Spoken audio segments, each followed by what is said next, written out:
In western Bengal, 100 miles from the city of Calcutta, there are these chatim trees. Under them is a marble slab, raised in memory of a great saint, Maharshi Debendranath Tagore. He came here in 1863 for meditation and prayer, and the words inscribed upon the slab are those that filled his mind as he thought of God.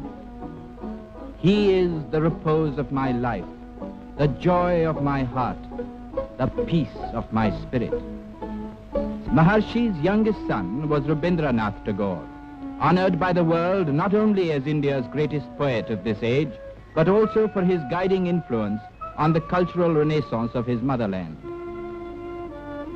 In 1901, from the poet's inspiration, there arose at Santiniketan a non-communal institution for girls and boys, where education was to be had in close communion with nature. 20 years later, the institution had grown to such proportions that it came to be recognized as Vishwa Bharati, an international university. Santiniketan's daily life begins at dawn, and before classes, the inmates foregather for prayers.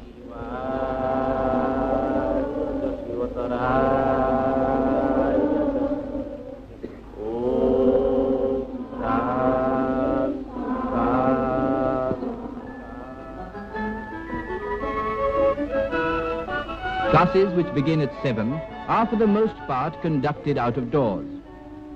In order to develop a close relationship between teacher and pupil, classes are kept small and informal.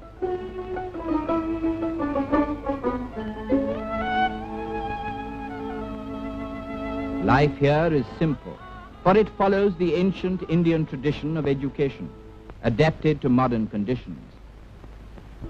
Various languages are taught in China Bhavan, a Chinese class, a French class, students learning Tibetan, a Sanskrit class, a Bengali research class. No glimpse of Santiniketan is complete without a visit to Kala Bhavan, or the School of Fine Arts. This important section is run by the distinguished artist Mr. Nandalal Bose, well known in India and abroad. He is the creator of these charming frescoes.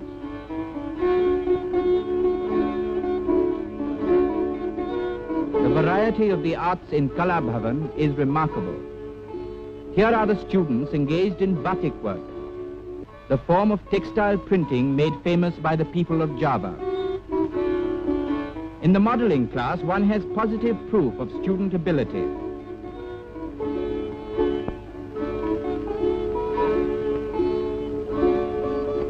Girl pupils doing leather work, and others absorbed in drawing and painting. The Tibetan artist, Dorche Lama, painting a fresco. The Rangoli class at work on an Alpana design. A class doing woodcuts.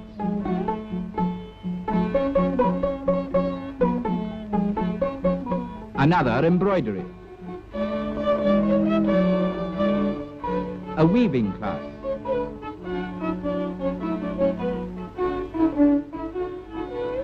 Sangeet Bhavan, the home of music and the dance. A class in Manipuri dancing.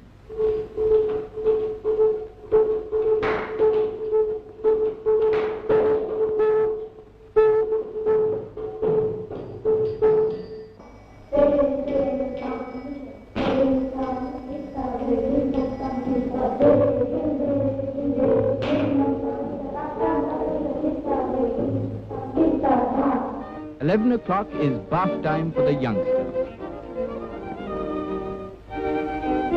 Boys will be boys the world over. Lunchtime is 11:30. The pupils take it in turns to serve the others. This teaches them a valuable lesson, that there is no such thing as degrading work. Afternoon classes begin at 2 and continue until 4:30.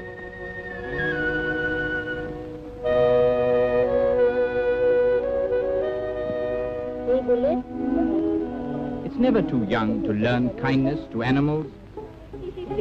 If only this dog will remember he's hurt, we can hold our lesson in first aid. Dear, dear. He makes a most impatient patient. Instruction in manual training helps in the coordination of hand and eye. Hobbies are encouraged here, and a favorite with the young is poultry keeping. In the late evenings, there are entertainments organized by students. Today, it's a dance drama composed by the poet himself.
Every Wednesday morning, students foregather in this shrine.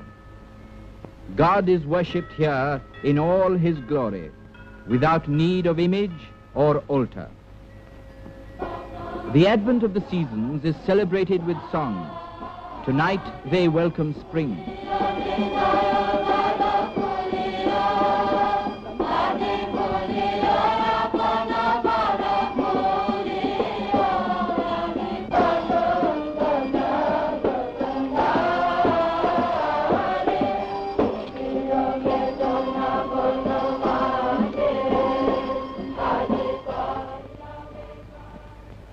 In this house called Udayana, which means dawn, Rabindranath Tagore spent the last days of his life.